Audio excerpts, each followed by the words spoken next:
ఈరోజు వాక్య ధ్యానాంశం, యేసుక్రీస్తుని లోకానికి పరిచయం చేయాలంటే పరిశుద్ధుడైన దేవుడు తన పరిశుద్ధుడైన కుమారుడిని పాపిష్టి మనిషికి బహుమానముగా ఇవ్వాలని తలంచినప్పుడు తనకు పరిశుద్ధులు కావలసి వచ్చింది.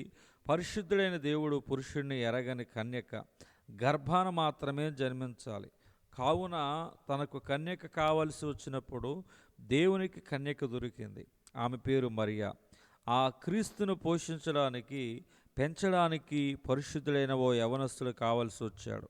ఆ సమయంలో దేవునికి నీతిగా, యథార్థంగా జీవించే ఒక యవనస్తుడు దొరికాడు. అతని పేరు యేసేపు.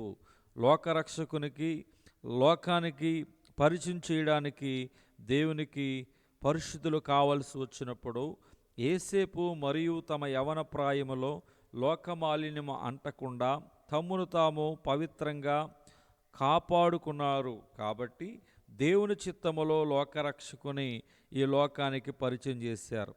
జాగ్రత్తగా గమనిస్తే ఈ లోకానికి క్రీస్తును ఎవరు పరిచయం చేయగలరు?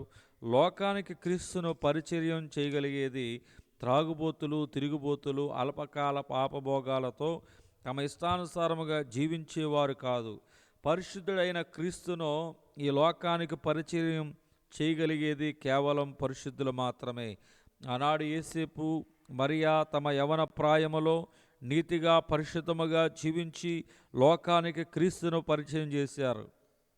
ఈరోజు ఆ క్రీస్తును నశించిపోతున్న వారికి పరిచయం చేయడానికి పరిశుద్ధులు కావాలి. అటువంటి పరిశుద్ధులు ఇది చదువుతున్న వారిలో ఉన్నారా? వివాహం కాకమునుపు ఏ అబ్బాయికి లేదా ఏ అమ్మాయికి నా శరీరాన్ని అప్పగించలేదు అని ధైర్యంగా చెప్పగలిగే వారు ఉన్నారా? నా భర్త లేదా నా భార్య తప్ప నన్ను ఇప్పటి వరకు ఏ పురుషుడు లేదా ఏ పరస్త్రీ నన్ను ముట్టలేదు అని చెప్పగలరా? అటువంటి జీవితాన్ని జీవిస్తున్నారా? యేసేపు జీవితాన్ని పరిశీలిస్తే మరియా పరిశుద్ధాత్మ ద్వారా గర్భవతి అయినదని తెలుసుకున్నప్పుడు యేసుక్రీస్తు పుట్టేంత వరకు అతడు మరియను తాకలేదు, నీతిగా జీవించాడు. కానీ ఈ రోజులు అనేక మంది అబ్బాయిలు పెళ్లి కాకముందే అమ్మాయిలతో నీచమైన పనులు చేస్తున్నారు. పెళ్లి కాకముందే ప్రేమ అని చెబుతూ తమ శరీరాన్ని పాడు చేసుకుంటున్న యవనస్తులు అనేక మంది ఉన్నారు. ఈ విధంగా తమ శరీరాన్ని మలినం చేసుకుంటున్నారు.